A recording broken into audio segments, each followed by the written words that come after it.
Hello guys. मैं power system को पढ़ा रहा था। इससे मैंने लास्ट लेक्चर तक क्या क्या बताया था, लोड फैक्टर, डाइवर्सिटी फैक्टर, ये सब का कुछ क्वेश्चन नोमिकल देखे थे। तो मैं अब आगे डिस्ट्रीब्यूशन पार्ट में मूव करता हूँ। ये टॉपिक बहुत इम्पोर्टेंट है।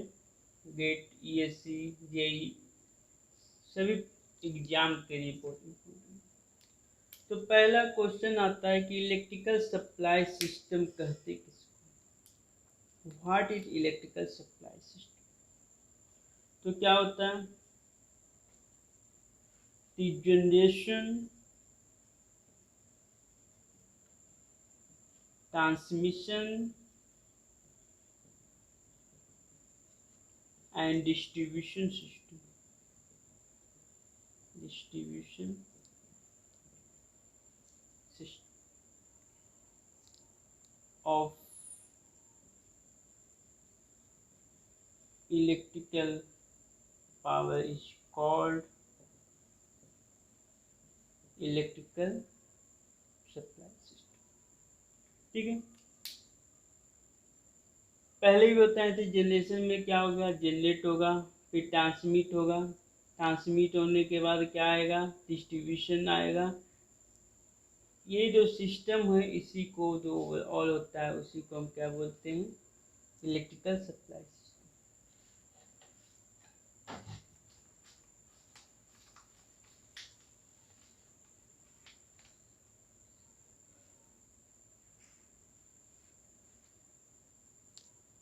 तो क्या होता है, जो इलेक्ट्रिकल पावर जो होता है उसको तो ट्रांसमिट कर सकते हैं एसी या डीसी दोनों से। एसी या डीसी जो भी है। अब क्या एडवांटेज है, क्या डिसएडवांटेज है, उसका भी आगे डिस्कस करेंगे कि एसी से क्यों करते हैं, डीसी से क्यों नहीं करते हैं। तो ऐसे सिंपली जो क्या होता है, three phase three wire AC system use किया जाता है ट्रांसमिशन के लिए। Transmission of large block and three phase four wire AC system. ये दोनों एसी के लिए पढ़ रहे हैं। एसी सिस्टम यूज किया जाता है, किसके लिए यूज किया जाएगा, डिस्ट्रीब्यूशन के लिए। ऐसा क्यों होता, क्योंकि होता क्या है, डिस्ट्रीब्यूशन में जो तुम्हारा होता है वो अनबैलेंस लोड होता है। मतलब देखो क्या होता है, कभी ये फ्रिज चालू कर रहे हैं, कभी कूलर चालू कर रहे हैं, कभी फैन चालू कर रहे हैं। मतलब तो सप्लाई यहाँ पर तो डिस्ट्रीब्यूशन में होगा, इंडस्ट्री भी में भी यूज हो रहा है, कभी कुछ कभी कुछ। तो क्या होगा, अनबैलेंस लोड। तो इसी का जब अनबैलेंस लोड होता है तो जो फोल्ड वायर होता है उसको न्यूट्रल किया जाता है, ग्राउंड, ताकि जो अनबैलेंस करंट जो आएगा वो इससे जाके फ्लो हो जाएगा। ठीक है। और ट्रांसमिशन पर्पस में इसमें तो कोई दिक्कत नहीं है, ट्रांसमिट यहाँ पर तो कोई लोडिंग ले नहीं रहे हैं, तो इसी का यहाँ पर थ्री फेज थ्री वायर का यूज होता है। ये कॉमनली क्वेश्चन हमेशा पूछा जाता है एग्जाम में कि थ्री फेज थ्री वायर का यूज कहाँ पर करते हैं, थ्री फेज फोर वायर का यूज कहाँ पर करते हैं। ठीक है। फिर क्या आता है, जो तुम्हारा जो जनरेशन जो होता है उसका कितना है, मैक्सिमम जो एडवांस कंट्री में मैक्सिमम वोल्टेज, जनरेशन वोल्टेज कितना है एडवांस कंट्री में, वहाँ पर अप टू 33 केवी तक लिया जाता है, 33 केवी। लेकिन जो इंडिया में अपनी कंट्री में कितना लिया जाता है, 11 केवी। इस वोल्टेज पर जनरेशन किया जाता है। ये जो वोल्टेज तुम्हारा क्या है, एडवांस कंट्री में यूज किया जाता है। ठीक है। अब क्या आता है,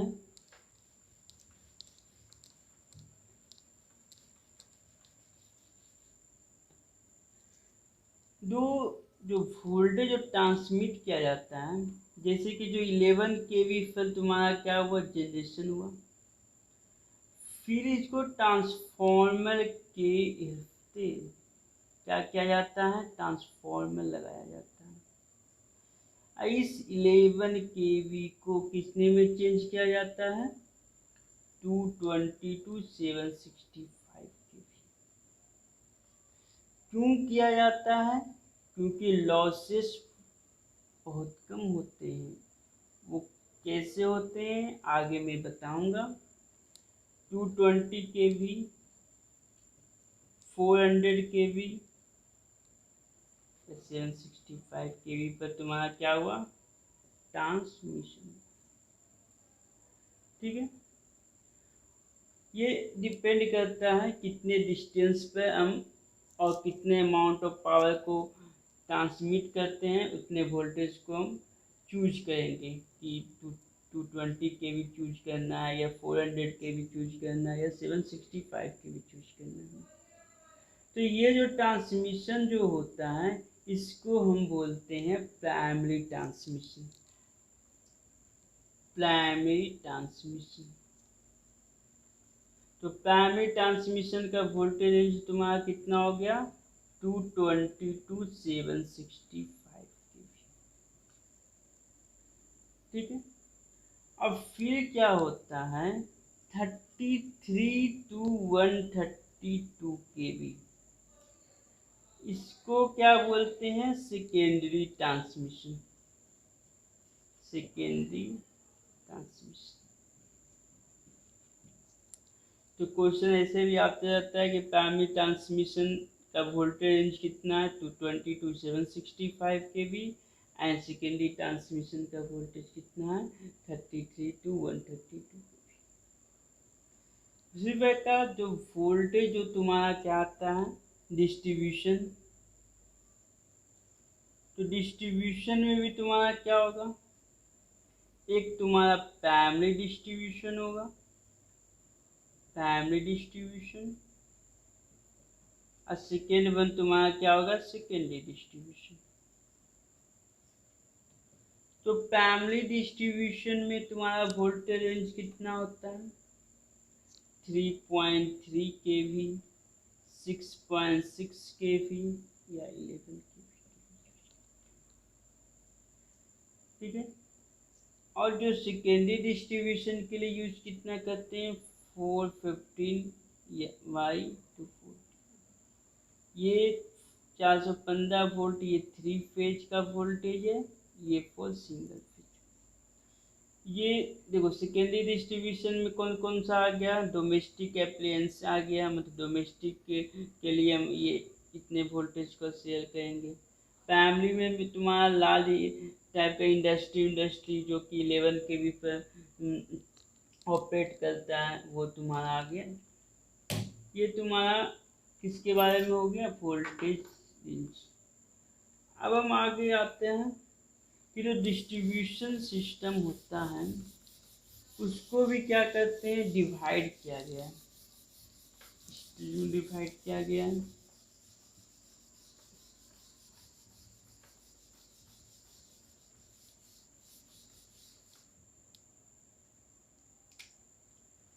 तो जो डिस्ट्रीब्यूशन सिस्टम है, डिस्ट्रीब्यूशन सिस्टम में बी डिवाइडेड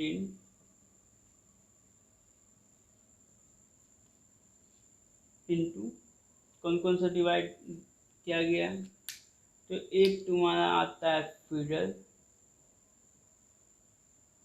दूसरा तुम्हारा हो गया डिस्ट्रीब्यूटर्स, एंड थर्ड वन आ गया कौन सा, सर्विसमैन।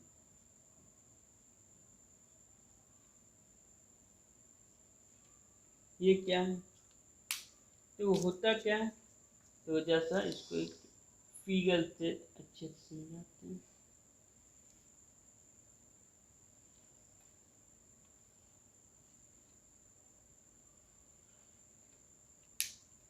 ये तुम्हारा क्या हो गया, ये स्टेशन हो गया। इस स्टेशन से ये जो कनेक्टिंग लाइन ये तुम्हारा हो गया फीडर। ये जो तुम्हारा हो गया, ये जो दिख रहा है डिस्ट्रीब्यूटर, ठीक है। ये भी तुम्हारा हो गया, ये दोनों भी तुम्हारा हो गया डिस्ट्रीब्यूटर। ये दोनों भी तुम्हारा क्या हो गया डिस्ट्रीब्यूटर, ठीक है। ये जो तुम्हारा हो गया सर्विसमैन, जो कि हम लोग के घर तक आएगा यहाँ से। ये तुम्हारा हो गया सर्विसमैन। तो क्या आता है, देखो जैसा कि तुमको पता चल रहा होगा, ये फीडर है। फीडर से कोई भी टाइपिंग ले रहे हैं, नहीं ले रहे हैं।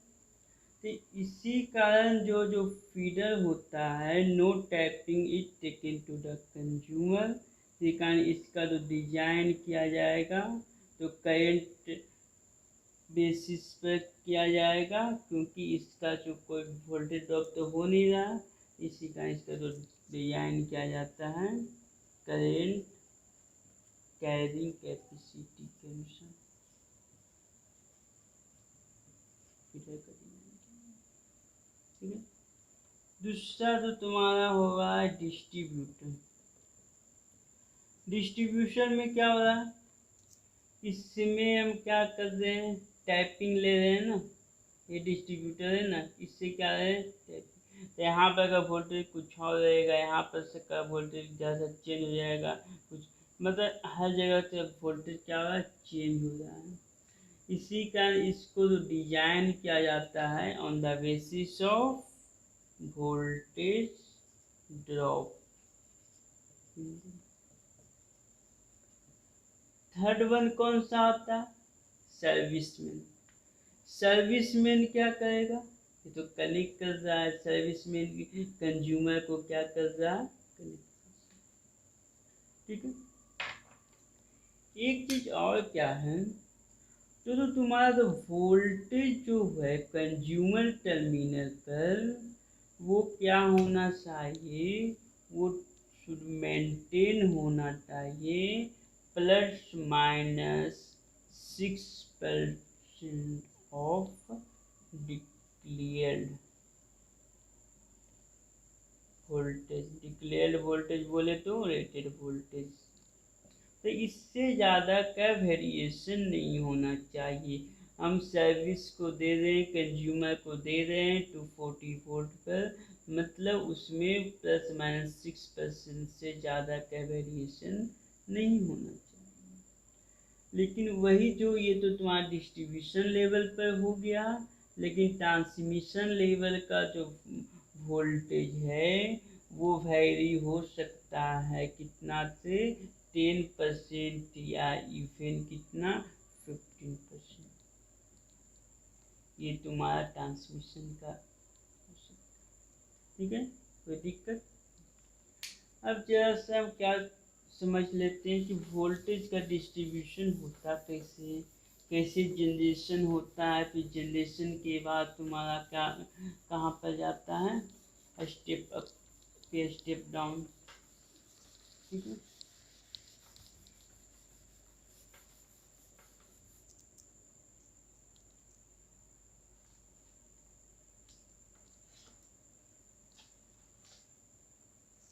होता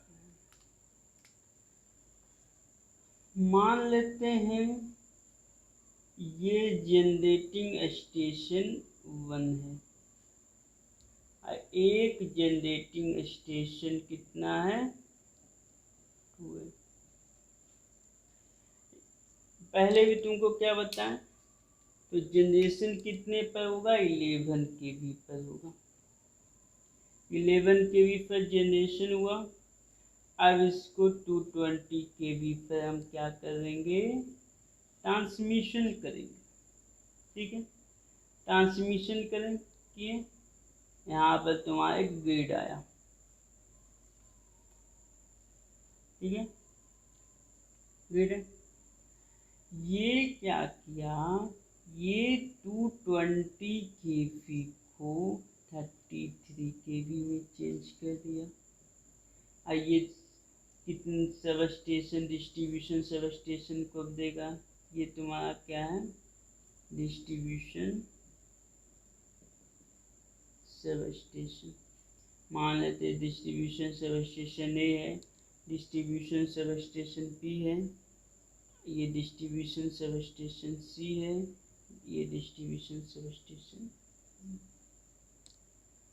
सेम एज यहाँ पे भी होगा, 220 पर आया, ये ए में गया, मान लो बी में गया, सी में गया, सेम चीज आएगा। ठीक है, ये तुम्हारा ट्रांसमिशन, ये तो तुम्हारा क्या है, ट्रांसमिशन सब स्टेशन, ये भी ट्रांसमिशन सब स्टेशन है, मान लो ये बी है, ये तुम्हारा डिस्ट्रीब्यूशन। ये दोनों जो ग्रिड होगा ये आपस में इंटरकनेक्टेड होगा।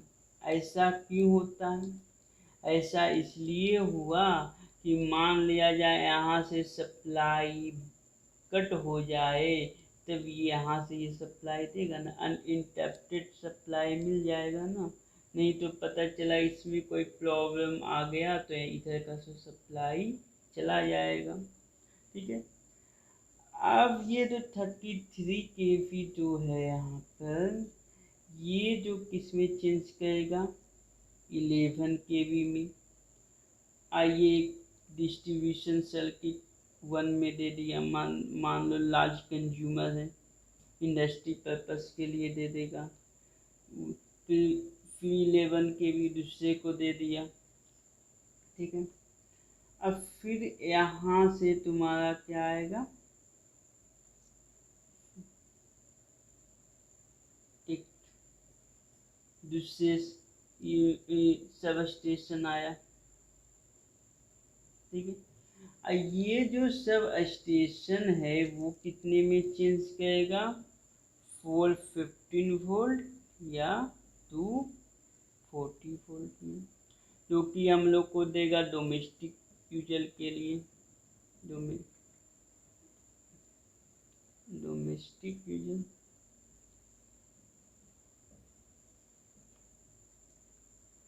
कोई दिक्कत, देखो इसको एक जनरेटिंग स्टेशन नीचे भी लगा देते हैं, जनरेटिंग 11 kV पर,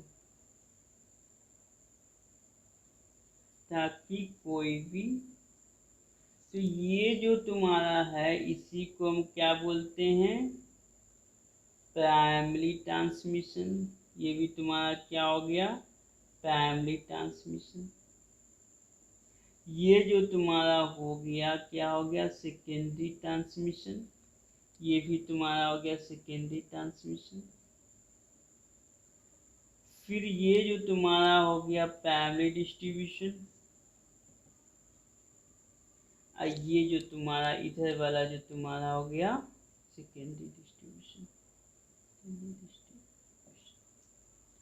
ठीक है, कोई दिक्कत, ये देखो ये 2 3 4 5 बहुत सारा, ये क्या होता है, इंटरकनेक्ट होता है। जो भी इंडिया में जितना भी ग्रिड है ना, वो एक दूसरे से इंटरकनेक्टेड है।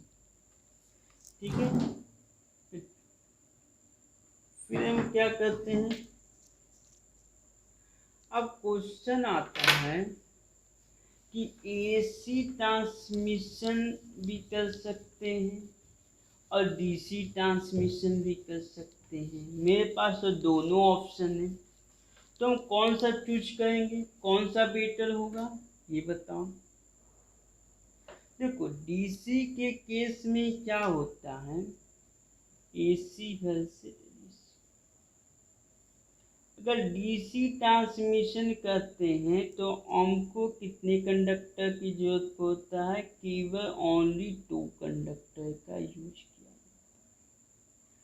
तो इससे मेरा क्या हो सकता, और जिसमें भी अगर हम क्या करें, अगर अर्थ को ग्राउंडिंग रिटर्न ले लिए हैं तो मेरा एक ही कंडक्टर से काम चल सकता है। सकता है। इससे मेरा क्या हो गया, कॉपर का बहुत ज़्यादा सेविंग हो गया। फिर क्या है, डीसी के कोर्स केस में इंडक्टेंस, कैपेसिटेंस ये सब का कोई रोल नहीं होता है। फिर क्या है, स्किन इफेक्ट नहीं आता है डीसी में। स्किन इफेक्ट क्या होता है हम आगे बताएंगे। तब इसमें इंडक्टेंस नहीं आया तो इसके कारण ड्रॉप भी तो नहीं आएगा ना।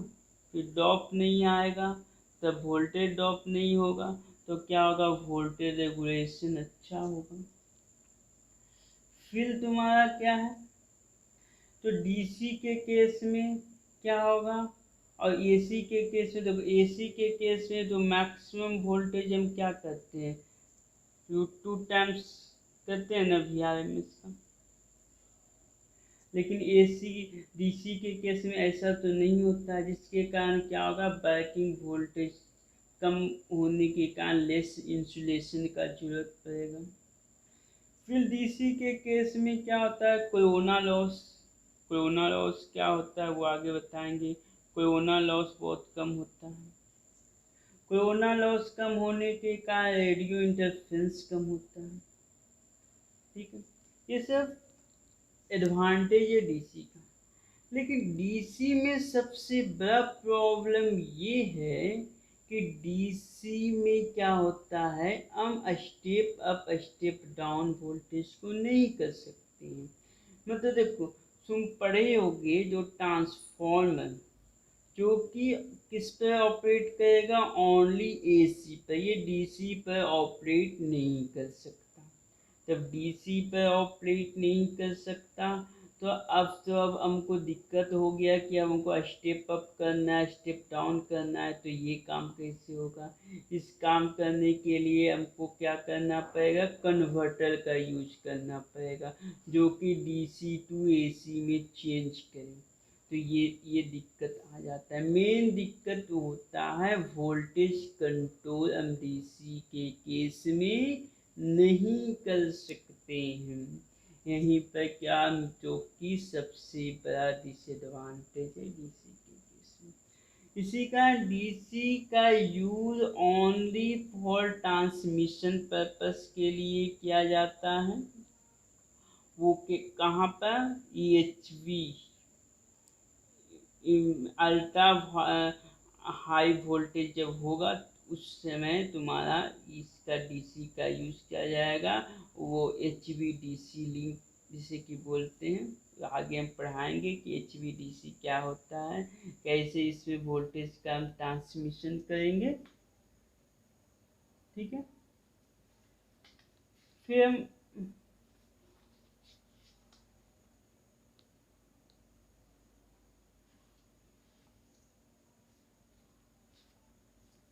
आज के लिए इतना ही रहने देते हैं। Thank you. अगर वीडियो अच्छा लगे तो लाइक, शेयर और सब्सक्राइब करना ना भूलें। अभी मैं इसको आगे कंटिन्यू करूँगा।